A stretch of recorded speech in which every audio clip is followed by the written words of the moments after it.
સાબરકાંઠા જિલ્લાના હિંમતનગર આસપાસના ગ્રામીણ વિસ્તારોમાં હિંમતનગર અર્બન ડેવલપમેન્ટ ઓથોરિટીની રચનાને લઈને ચાલી રહેલા વિવાદનો આખરે સુખદ અંત આવ્યો છે.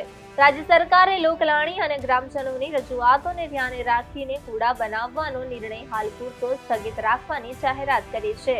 મુખ્યમંત્રી ભૂપેન્દ્ર પટેલના દિશા નિર્દેશ હેઠળ ગાંધીનગર ખાતે એક અત્યંત મહત્વપૂર્ણ બેઠક યોજાઈ હતી.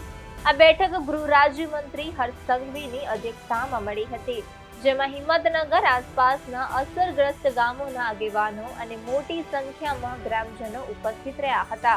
આ બેઠકમાં સરકાર દ્વારા રચાયેલી વિશેષ કમિટીના સભ્યો એવા મંત્રી ઋષિકેશ પટેલ, અર્જુન મોઢવાડિયા અને ડોક્ટર પ્રદ્યુમન વાઝા પણ હાજર રહ્યા હતા. સાબરકાંઠાના હિંમતનગર અર્બન ડેવલપમેન્ટ ઓથોરિટી કુડાને લઈને 11 ગામના ગ્રામજનો અને ભારતીય જનતા પાર્ટીના આગેવાનો આ સૌ અગ્રણીઓ દ્વારા છેલ્લા અનેક દિવસોથી રાજ્ય સરકારના વિભાગો અને સરકાર જોડે અલગ અલગ વિષયોને લઈને એમના ખાસ કરીને જે વિષયો હતા તે મૂકવામાં આવ્યા હતા. આજે સવારે માનનીય મુખ્યમંત્રીશ્રીની સૂચનાથી 4 મંત્રીશ્રીઓની કમિટી આદરણીય ઋષિકેશભાઈ પટેલ, અર્જુનભાઈ મોઢવાડિયા, પ્રદ્યુમનભાઈ વાઝા, જીતુભાઈ વાઘાણી અને નરેશભાઈ પટેલ આજે કોઈ કારણોસર હાજર નહીં રહી શક્યા.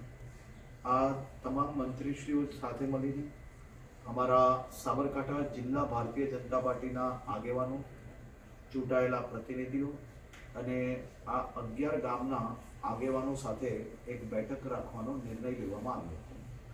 આદરણીય મુખ્યમંત્રીશ્રી દ્વારા ખાસ સૂચના આપવામાં આવી હતી કે સૌ ગ્રામજનો અને આગેવાનોના મનની જે વાત છે અને ખાસ કરીને કોઈ બી પ્રકારે તેમને તકલીફ ના પડે તે પ્રકારનો નિર્ણય તાત્કાલિક ધોરણે બેઠક કરીને લેવામાં આવે.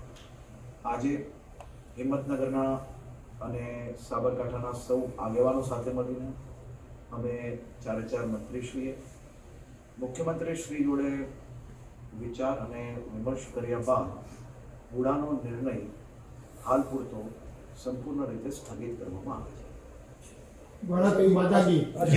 અગાઉ પણ તત્કાલીન મુખ્યમંત્રી આનંદીબેનના સમય વિરોધ કર્યો હતો, એ વખતે પણ સ્થગિત કર્યો. અત્યારે ફરીથી સ્થગિત કર્યું. 2 વર્ષ પછી ફરીથી આવશે, ફરીથી વિરોધ આવશે. તો એમાં કંઈ કાયમી નિરાકરણ? આ તમામ ગામના સૌ અગ્રણીઓ અને અમારા સૌ લોકોની ખૂબ ડિટેલ ચર્ચા આ બાબતની થઈ છે અને સૌ લોકોના હિતમાં જ જે નિર્ણય લેવાયો હતો તેની ખાસ કરીને એમને આવશ્યકતા નથી લાગતી, જેથી સરકાર દ્વારા નિર્ણયને સ્થગિત કરી લેવામાં આવ્યો છે. Thank you.